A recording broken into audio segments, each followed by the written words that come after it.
একটি টিনশেড ভবনে 4টি এজলাস, পাশে বারান্দা ও এর পাশে চলছে বিচারিক কার্যক্রম। এমন চিত্র নরসিংদীর সিনিয়র জুডিশিয়াল ম্যাজিস্ট্রেট আদালতের টিনশেড ভবনে এজলাসের সামনে। আইনজীবী ও বিচার প্রার্থীদের গাদাগাদি আর হট্টগোলের মধ্য দিয়ে চলছে বিচারিক কাজ। এজলাস সংকটে বিচার কার্যক্রম দীর্ঘায়িত হচ্ছে। বসার জন্য কয়েকটি বেঞ্চ থাকায় বেশিরভাগ মানুষকে বাহিরেই দাঁড়িয়ে থাকতে হয়। এখানে যদি একটা সাউন্ডের ব্যবস্থা থাকতো তাহলে বিচার প্রার্থীগণ সুন্দর করে বসে তারা সময় অপেক্ষা করতে পারতো আর কি।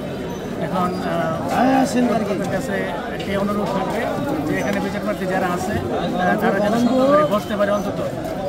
এখানে কোনো বসার কোনো একটা প্লেসই না, যেন শত শত মানুষ দাঁড়া আছে, একটা বসার কোনো ভিতরেও নাই বাইরেও নাই। আর মূলত এখানে বসার একটা কোনো প্লেস দিলে খুব ভালো হতো, মানে কোনো বসার কোনো প্লেস নেই। আইনজীবীরা জানায় এজলাস সংকটের কারণে কাঙ্ক্ষিত সেবা থেকে বঞ্চিত হচ্ছেন জেলার 6টি উপজেলা থেকে আসা লক্ষাধিক মানুষ। তাই দ্রুত নতুন ভবন নির্মাণের দাবি তাদের। সব হিসেবে আমরা সবচেয়ে বেশি আমরা যারা আইনজীবী তারা কিন্তু অনেক ভুক্তভোগী। এই গরম বৃষ্টির মধ্যে রোদের মধ্যে আমাদের একটু যেতে অনেক কষ্ট হয়। তারপরে আপনার আসামিরা মানে কোর্টের দরজার সামনে ভিড় করে, কিন্তু আমরা ফাইল টাইল নিয়ে আসি এক কোর্ট থেকে আরেক কোর্টে যেতে পারি না, অনেক সমস্যা হয়। বিচারক সহ উকিল এবং বিচারপতিরা সবারই খুব খারাপ পরিস্থিতি তৈরি হয় এবং সেই কারণে মামলাগুলোরও জট বেড়ে যাচ্ছে। ঠিকমতো সাক্ষী এবং জেরাগুলি আমরা প্রতিদিন দিতে পারছি।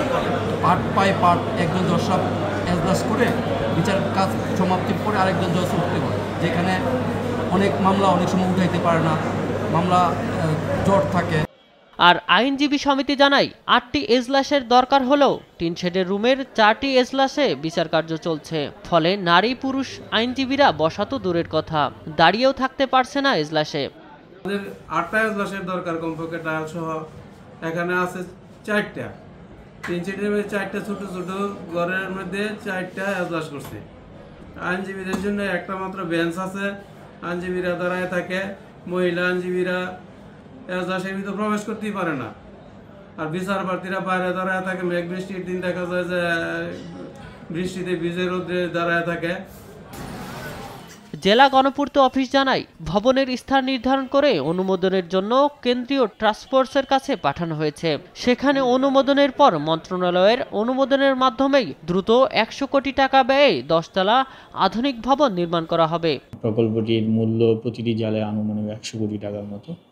তো এবং এটার যে জায়গাটা আমরা নির্ধারণ করেছি, এটা ডিজিটাল সার্ভে সম্পন্ন করেছি এবং জায়গাটা অনুমোদনের জন্য কেন্দ্রীয় টাস্কফোর্স কমিটির কাছে প্রেরণ করা হয়েছে। যদি জায়গাটা আমরা অনুমোদন পেয়ে যাই, সেক্ষেত্রে আমরা দ্বিতীয় পর্যায়ে প্রকল্পটি অনুমোদনের জন্য মন্ত্রিসভায় উত্থাপিত হবে এবং যদি আমরা অনুমোদন পাই, আমরা খুব দ্রুতই ফিল্ডে কাজ শুরু করতে পারব।